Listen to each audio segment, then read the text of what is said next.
Hello दोस्तों, once again welcome in my YouTube channel. दोस्तों, BPSC chairman साहब के द्वारा अभी जस्ट एक ट्वीट किया गया है और उस ट्वीट के माध्यम से बहुत सारे क्वेश्चन का क्लेरिफिकेशन किया गया है। क्वेश्चन कुछ इस तरह से हैं, जैसा कि आप देख सकते हैं। अभ्यर्थियों के द्वारा लगातार क्वेश्चन किया जा रहा है कि मेरा नंबर कट ऑफ से अधिक होने के बाद लिस्ट में नाम क्यों नहीं है। दूसरा क्वेश्चन ये भी किया जा रहा है कि कुछ सफल अभ्यर्थियों से मेरा जो नंबर है वो अधिक है, फिर भी हमारा सिलेक्शन आखिर क्यों नहीं हुआ। तीसरा क्वेश्चन ये भी है कि कुछ बीएड अभ्यर्थियों को पीआरटी में सफल घोषित किया गया है, इसके पीछे क्या लॉजिक है, इसके पीछे क्या तर्क है। और सीटेट के जो सीटेट में जो असफल अभ्यर्थी हैं उनको भी पीआरटी में सफल कर दिया गया है, उनको भी पीआरटी में उनका जो रिजल्ट है डिक्लेयर करके उन्हें डीबी के लिए बुला लिया गया है। आखिर इसके पीछे क्या लॉजिक है, इस पर भी मैं आपको बताने वाला हूं। और आप लोग के दिमाग में ये भी चल रहा होगा कि सेकंड मेरिट लिस्ट हमें देखने को मिल सकती है या सेकंड मेरिट लिस्ट हमें देखने को नहीं मिल सकती है। आप सभी को पता है बीपीएससी 2.0 का नोटिफिकेशन बहुत जल्द रिलीज होने वाला है। तो क्या बीपीएससी 2.0 में पीआरटी का जो हमें वैकेंसी है वो देखने को मिल सकता है या देखने को नहीं मिल सकता है, ये भी आपके दिमाग में कहीं ना कहीं चल रहा होगा। इन सभी क्वेश्चन का मैं आपको बताने वाला हूं, आपसे डिटेल चर्चा करने वाला हूं।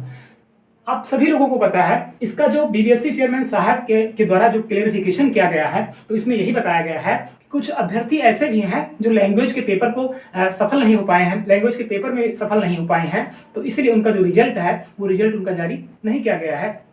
और ये दूसरा क्वेश्चन उनके द्वारा ये भी बताया, हालांकि आप सभी लोगों को पता है जो लैंग्वेज का ओएमआर था वो तो जारी नहीं किया गया था, ये आप सभी को पता है। तो किस बेस पर ये चीज कहा जा रहा है ये तो चेयरमैन साहब को ही पता होगा। दूसरा चीज मैं आपको बताना चाहता हूँ, ये जो कट ऑफ वाला मुद्दा है कि जो कट ऑफ है उससे मेरा ज्यादा नंबर है, फिर भी हमारा सिलेक्शन आखिर क्यों नहीं पाया।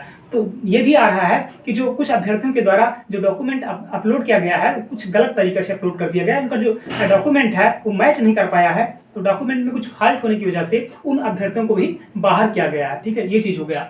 अब आपको पता है जो ये क्वेश्चन किया जा रहा है कि बीएड अभ्यर्थी को पीआरटी में सफल घोषित किया गया, इसके पीछे क्या लॉजिक है। तो आप सभी को पता है जो बीएड के अभ्यर्थी थे उनके द्वारा एग्जाम जब दिया गया था तो बीपीएससी के द्वारा एक नोटिस जारी किया गया था, उसमें यही कहा गया था कि जो बीएड और डीएलएड है तो वो अपना बीएड का मार्कशीट हटा करके अपनी डीएलएड की मार्कशीट लगा सकते हैं। तो ऐसे अभ्यर्थियों को जिन्होंने बीएड की मार्कशीट को हटा करके अपना डीएलएड का मार्कशीट जिन्होंने लगाया था तो दोस्तों उन्हीं का सिलेक्शन हुआ है। ठीक है, चेयरमैन साहब के द्वारा इस पर भी बताया गया है। और आप सभी लोगों को पता है जो सीटेट में जो असफल कैंडिडेट हैं उनको भी पीआरटी में मौका दे दिया गया है डीवी के लिए। तो क्या ये जो सीट है आप ऐसा क्यों किया गया, तो आप सभी के दिमाग में ये भी चल रहा होगा कि ये जो अभ्यर्थी हैं सीटेट के जो अभ्यर्थी हैं कहीं ना कहीं जब डीबी में छट जाएंगे तो जो इनकी सीट है ये सीट इनकी वैकेंट जाएगी। तो आप सबके दिमाग में बस ये चल रहा होगा कि क्या सेकंड मेरिट लिस्ट जारी की जा सकती है। तो मैं आपको बताना चाहता हूं दोस्तों, जरूर सेकंड मेरिट लिस्ट आपको देखने को मिल सकती है, लेकिन इस चीज के लिए मैं पूरी तरीका से दोस्त कंफर्म नहीं हूं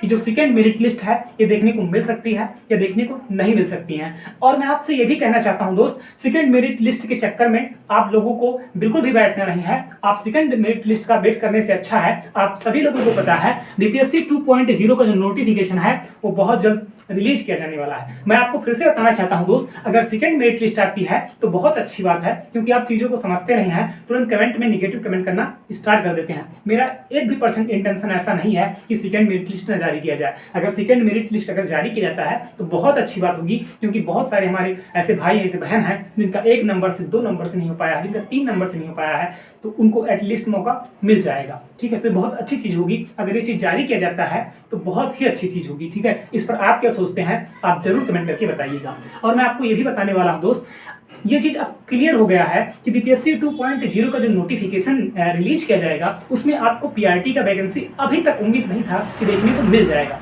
लेकिन मैं आपको बताना चाहता हूं बीपीएससी 2.0 का जब भी नोटिफिकेशन जारी किया जाएगा तो आपको पीआरटी की सीट 101% देखने को मिलेगी। आप सोच रहे होंगे कि मैं इतने इतना दावा के साथ, इतना कॉन्फिडेंस के साथ मैं कैसे कह सकता हूं, तो मैं आपको बताना चाहता हूं, आप सभी लोगों को पता है कि जो सीटेट के जो अभ्यर्थी हैं जब ये अपनी सीट को जब इनकी सीट खाली जाएगी तो ये सीट यहाँ पे 2.0 में 100% जोड़ी जाएगी और भी सीट जो खाली रहेंगी उनको भी यहाँ पे ऐड किया जाएगा। तो आपको यहाँ पे पीआरटी की वैकेंसी हर हाल में देखने को मिलेगी। हालांकि ये चीज़ सही है कि जितनी वैकेंसी इसमें आई थी उतनी वैकेंसी आपको यहाँ देखने को ना मिले, लेकिन फिर भी आपको यहाँ पे वैकेंसी देखने को मिल सकती है और 6 to 8 की भी वैकेंसी आपको यहाँ पर देखने को मिलने वाली है। तो जो हमारे भाई, जो हमारे बहन जिनका सिलेक्शन किसी वजह से नहीं हो पाया है, आपको बिल्कुल भी अब घबराने की जरूरत नहीं है, बिल्कुल भी परेशान होने की जरूरत नहीं है। क्योंकि देखिए, परेशान होने से दोस्त आपका जो रिजल्ट है वो चेंज नहीं होगा। ठीक है, परेशान होने से कोई मतलब निकलने वाला नहीं है।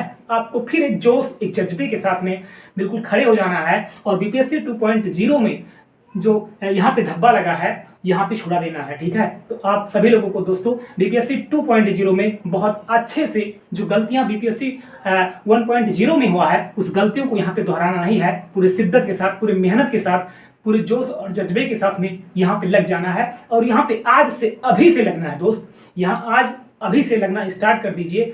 और जो साथी हमारे सफल हो गए हैं उन सभी साथियों को बहुत बहुत बधाई। आप लोग का जो करियर है, आप लोग की जो लाइफ है अब कुछ अलग लेवल की होने वाली है। तो इसके लिए आप सभी लोगों को बहुत बहुत बधाई, बहुत बहुत शुभकामना।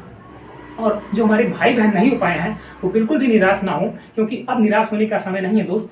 आप सभी को पता है रिजल्ट आए काफ़ी टाइम हो गया है और बिल्कुल भी घबराना नहीं है, अच्छे से लगना है। बीपीएससी 2.0 में लगना है। हो सकता है आपकी किस्मत में 6 to 8 की वैकेंसी लिखी हो, इसीलिए आपका पीआरटी में सिलेक्शन नहीं हो पाया है। तो बिल्कुल भी आपको निगेटिव नहीं सोचना है, बिल्कुल पॉजिटिव रहना है। आपको ये सोचना है कि अगर पीआरटी में नहीं हुआ तो कोई बात नहीं, 6 to 8 में वैकेंसी हमारा नाम होगा। और जो हमारे भाई और बहन पीआरटी में यहाँ पे नहीं हो पाए हैं, मैं आपको बताना चाहता हूँ एक बार पुनः दोस्त, पीआरटी की भी यहाँ पे सीट आपको मिलने वाली है। क्योंकि जो हमारे बिहार के हमारे भाई बहन हैं वो 6 to 8 के लिए तो एलिजिबल नहीं है, लेकिन जो हमारे बिहार के अदर स्टेट के भाई हैं और बहन हैं वो 6 to 8 डीएलएड तो एलिजिबल हैं, लेकिन जो हमारे बिहार के भाई बहन हैं वो 6 to 8 में एलिजिबल नहीं है। तो उनके लिए भी पीआरटी की वैकेंसी उन्हें देखने को मिलेगी और आज से, अभी से लगना पड़ेगा दोस्त, तभी यहाँ पे सफलता मिलेगी। ठीक है, तो आप लोग का बहुत बहुत धन्यवाद दोस्त। और आप सभी लोगों से मैं यही बताने वाला हूं कि बीपीएससी 2.0 के लिए जब भी नोटिफिकेशन निकाला जाएगा और इसके लिए मेरे द्वारा पूरा डिटेल में आपसे चर्चा किया जाएगा और जितना हो सकेगा इस चैनल के माध्यम से मैं बीपीएससी 2.0 के लिए रात और दिन आपके लिए एक कर दूंगा दोस्त। एक एक टॉपिक, एक एक सिलेबस मैं बहुत अच्छे से आपका कराऊंगा। ठीक है, थैंक यू सो मच।